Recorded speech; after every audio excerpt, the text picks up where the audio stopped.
Hi, my name is Guo Chengxi, 9 years old, primary 3 from YUMIN Primary School. So over here, last lesson we have proved the Rydberg's empirical formula, right? Okay, so this lesson will continue with the Rydberg's empirical formula, but we aren't continue proving it. We are only specifying it. Although you might be thinking of this time should be the boss radius, but let's first still say about the Rydberg's empirical formula, okay? So for this, let's first revise what have we done in the past. So over here, first, we got two cases. Which two cases? The classical and the modern.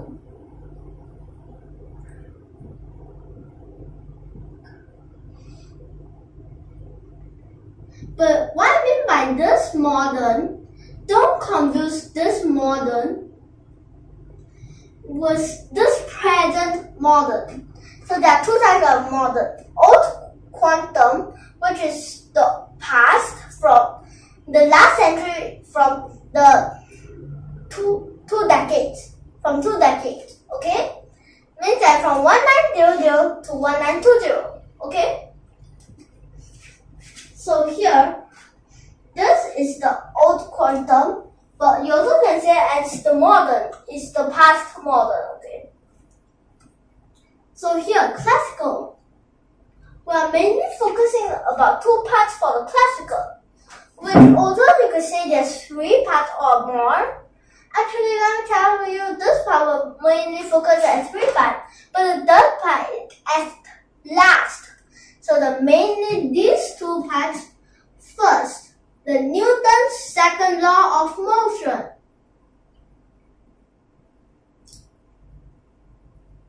Which is F equals ma, and which the centripetal force is the F equals mv squared over r. Okay?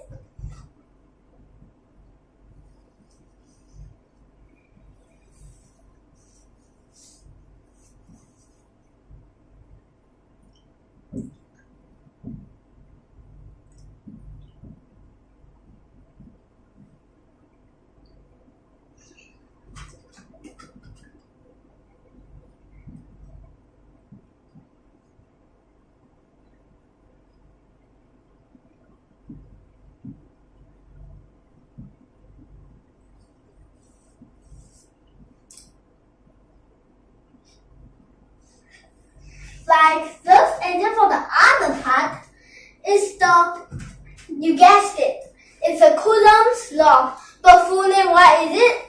It's the Coulomb law of, yes, electrostatic charges, okay? So the whole name is the Coulomb's law of electrostatic charges.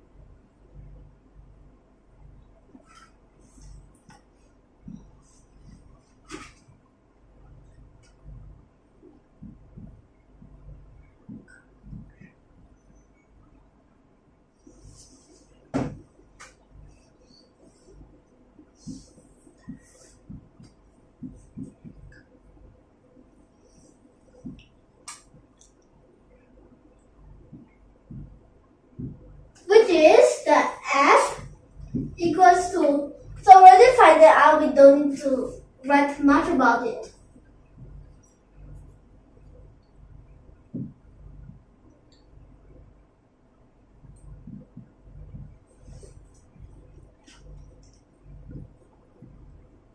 Like this, and then now, for the old quantum, also known as the early quantum, first we have the Bohr's assumption.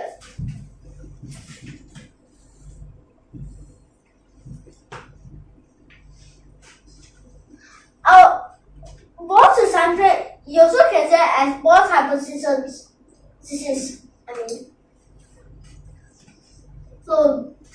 could write it both if you wanted.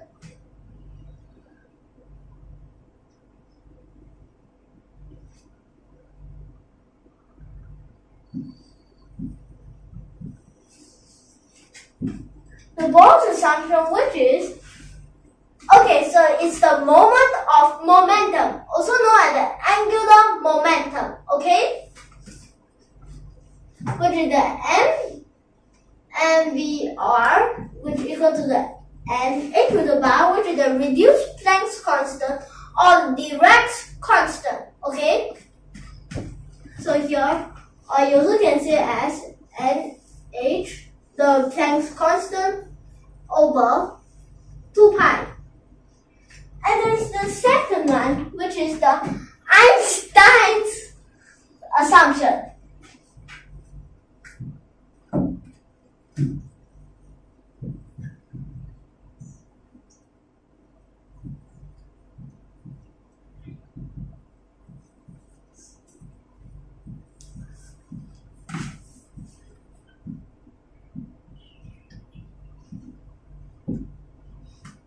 For the Einstein's assumption, it is the, okay, it's the, you guessed it, you got E2 minus E1, which equals to HF, or also H nu, or here, this part, another, which is H c over lambda. C for speed of light, F and nu for frequency, and lambda is for the wavelength. So let me tell something about wavelength. For example, you might have like this, like this. From this part till this part is one wavelength. And from this part to this part is another wavelength. But 1 over lambda means that it's how many wavelengths. Okay, but if just lambda means that how the length of this wavelength. Okay. So now to get it? Okay. So what's all these together? Wait, but that is not it. We still need to add something. Okay, so it's the mechanical energy equals to potential energy plus kinetic energy. Which what at last we get is the Rydberg's empirical formula. Although it's the classical, but it's because that after Rydberg had found this formula, this Bohr and Einstein proved theoretically. But Rydberg's, it's because of its experience. It's because of experimental. Okay, it means that it used experiments. Okay.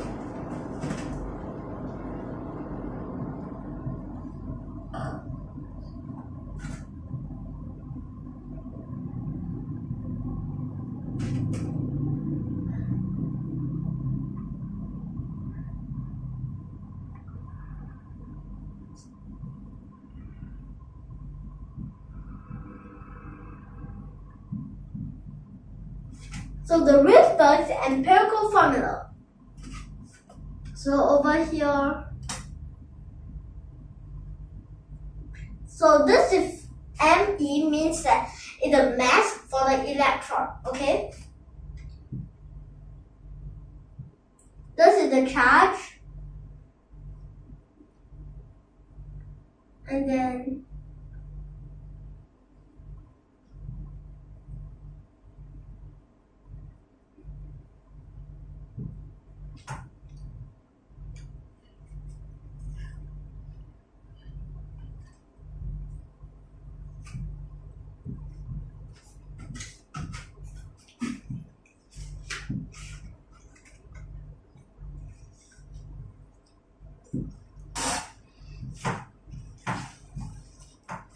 like this. Okay? So this is the Rydberg empirical formula. So let me just tell you actually how it is like. It's actually, let me just tell you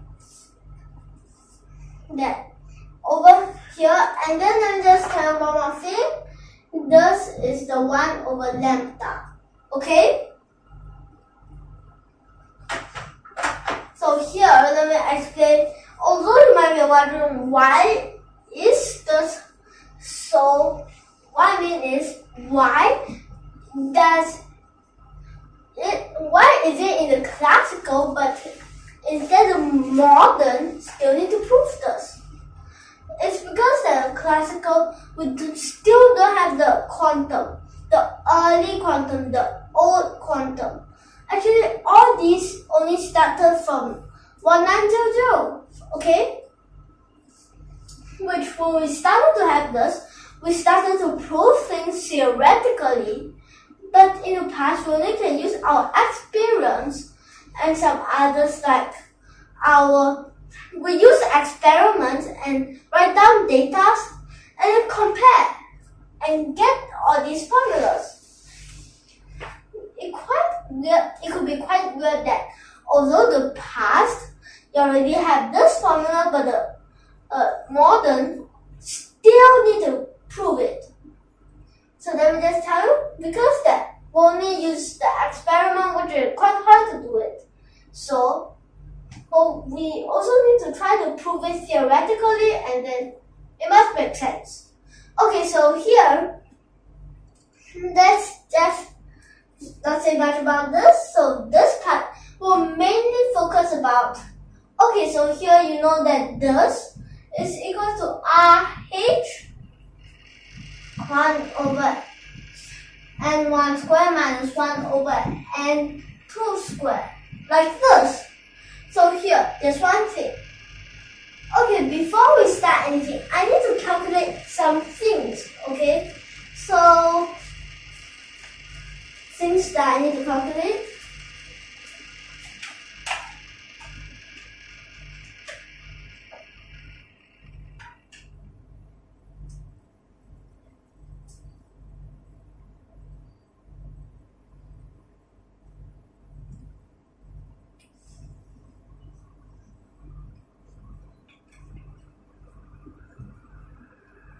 So you could just round off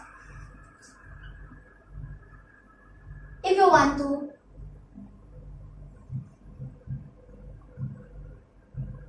And if you can.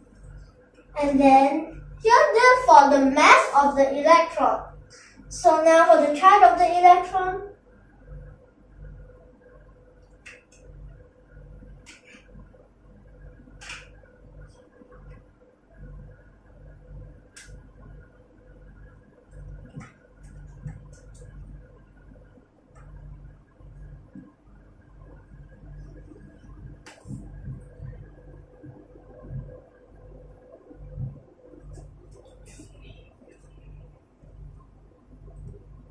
So wait, so this unit is of course kg. This part is the c, okay, which is the speed of light. And then for epsilon naught,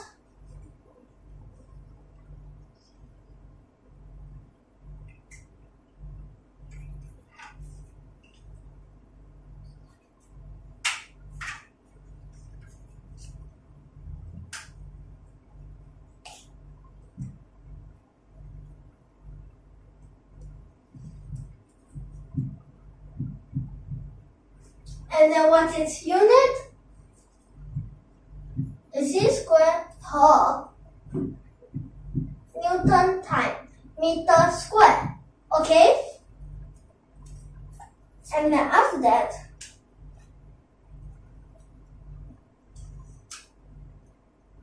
let's see, what will be the h?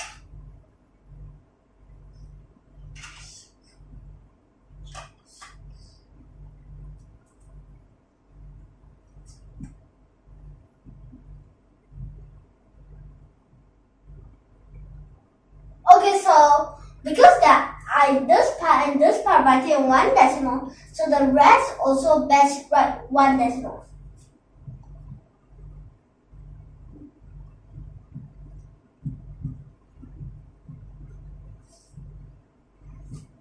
So the unit joules times seconds. And the last one, which is C, the speed of light. The speed of light we just round up to be 3, but best write as 3.0. Then times S need a decimal. Then here, S behind is another language. Okay, so here is times 10 to the power of 8 meters per second. Like this. Okay? So over here, for this part, let's see. For this part, which we'll need to find where is the Rydberg constant. We need to calculate it. So that's why we have written all these over here. Okay? We need to calculate this. Or include the Rydberg empirical formula by subbing this in. Okay? So, which it will be. Okay, so one over them. Then let me first explain that over here. Let me just tell you that this part, why didn't I write it as lambda equal to 1 over this whole thing? A reason is when I change it to partial fraction, it will look more simpler and it will be easy to digest. Okay, one minute digest now the stomach digest. Okay. So over here, and another thing is, if I really put this as this whole 1 over, although here might be look more simpler, but actually this meaning is, if you don't have the 1 over, it's just the wavelength, the length of that single wavelength. But if it's a 1 over means that, for example, in 1 meter, there's how many wavelengths? So for example, like this is considered 1 wavelength. Okay?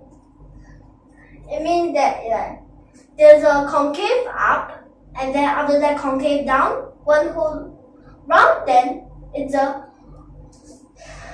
wavelength. Okay? Okay. So then to get it, is like in 1 unit, there's how many wavelengths? Okay? Okay. So here, this part, which we wanted to look more simpler, so we change this into partial fractions. Okay? So now, this part, we are not really calculating about this 1 over lambda. Well, here is for the RH. Which we need to sub this in. Okay?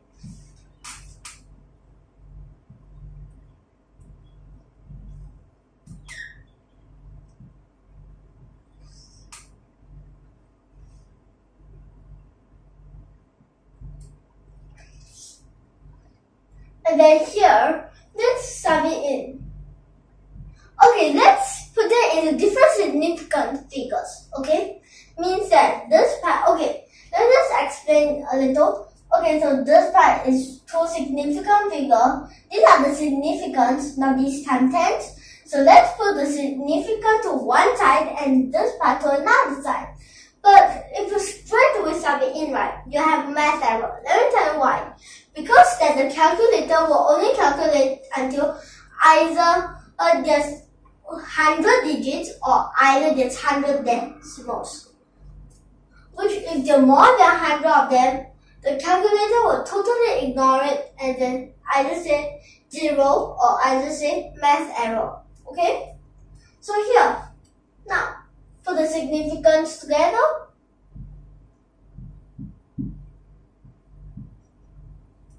Okay, let's first do the significance and then after that do the times 10. Okay, so let me just give you one thing. I've done this because that I want to do the time 10 at another place so that since all the powers will be over there and the base are all the same, so that if you go and put the base in, it will give a math error, so you cannot put the base in and perfectly all the bases are the same. So we only need to calculate for this part. Okay? Okay, so let's first deal with the denominator. Here.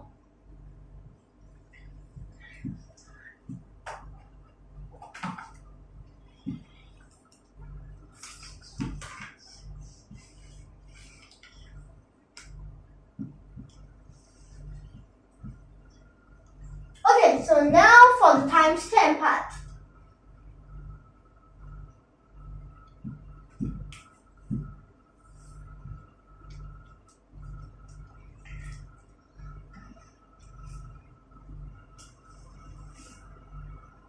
Let's see.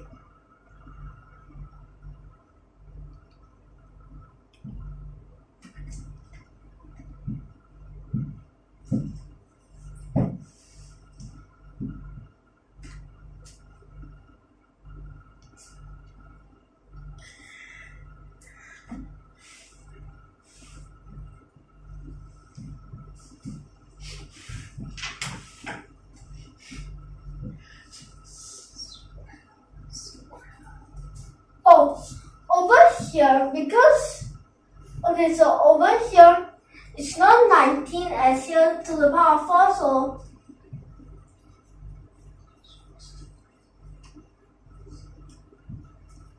and then this part, times 24, so after that, 34 become 102, after that times, okay, this part 10 to the power of 8. So let's calculate it. Okay, the behind is a bit easier, okay, to the in front.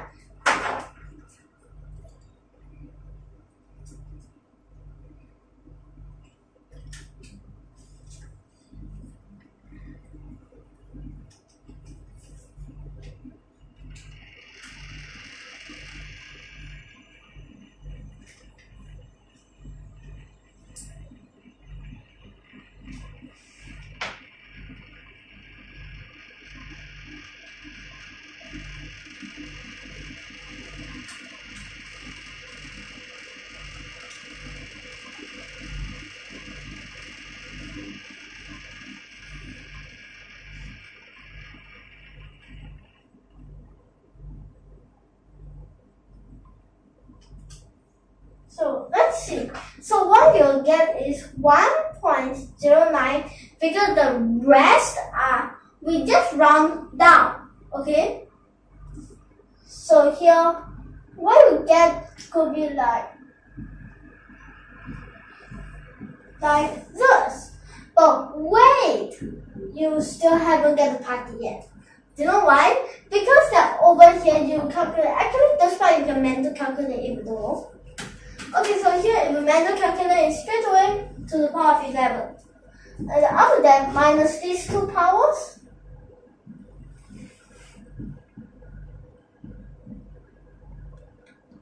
Okay, so let's see. What is the unit? Oh, the unit is mass. Okay, the unit mass, let me just tell you that. I mean to the power of -1. So that means,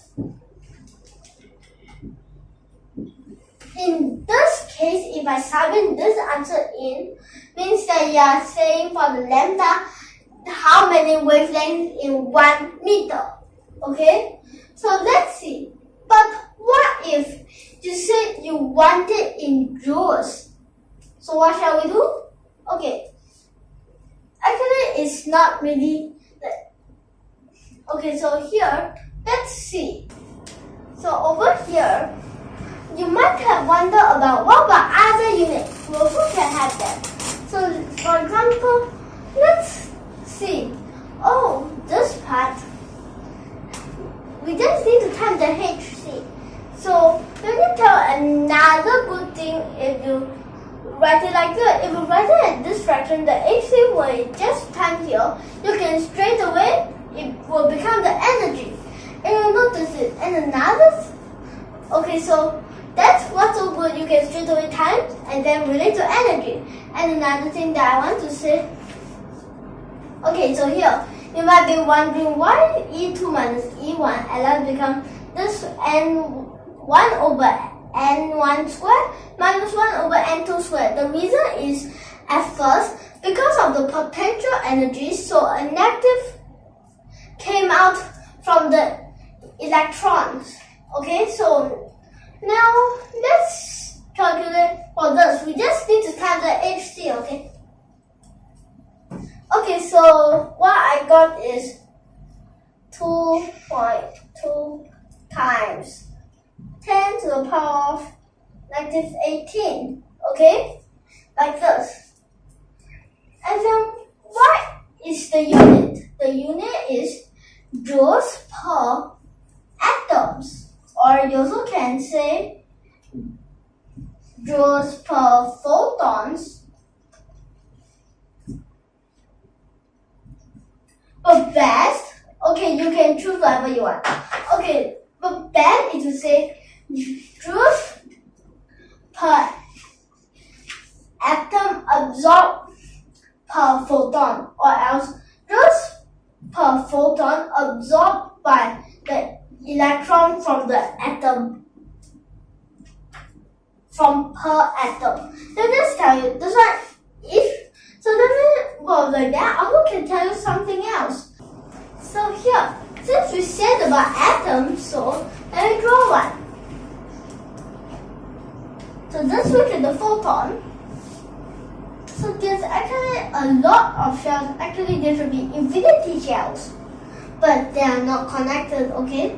Okay. So here's the electron. Okay. So let me just tell you this is the ground state.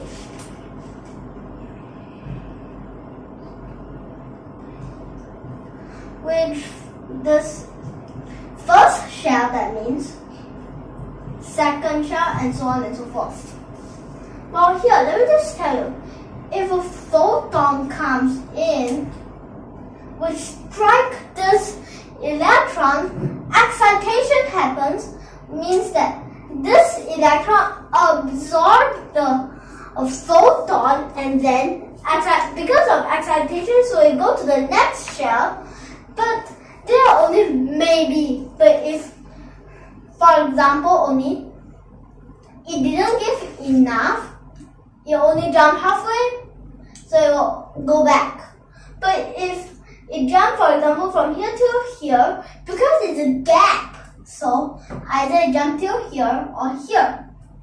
Okay? But if there's so much photons, sometimes if you are lucky, sometimes the electron is lucky, so much photons that make the electron jump out. Only a maybe. Okay?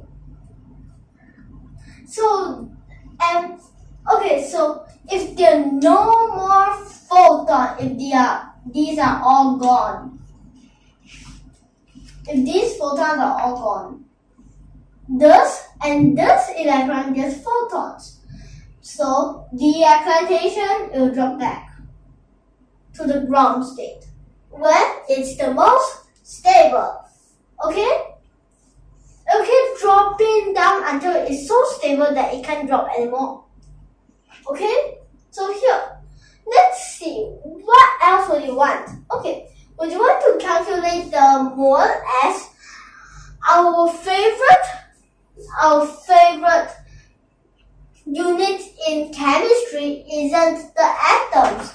When we met the atoms, our favorite unit is not atoms. Let me tell you what it is. It's the moles.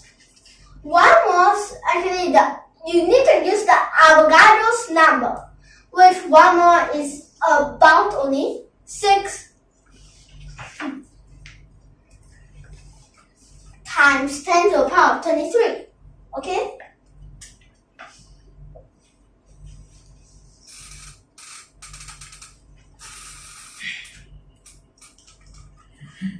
So here, which is 1.3 times 10 to the power of 6 joules per mole.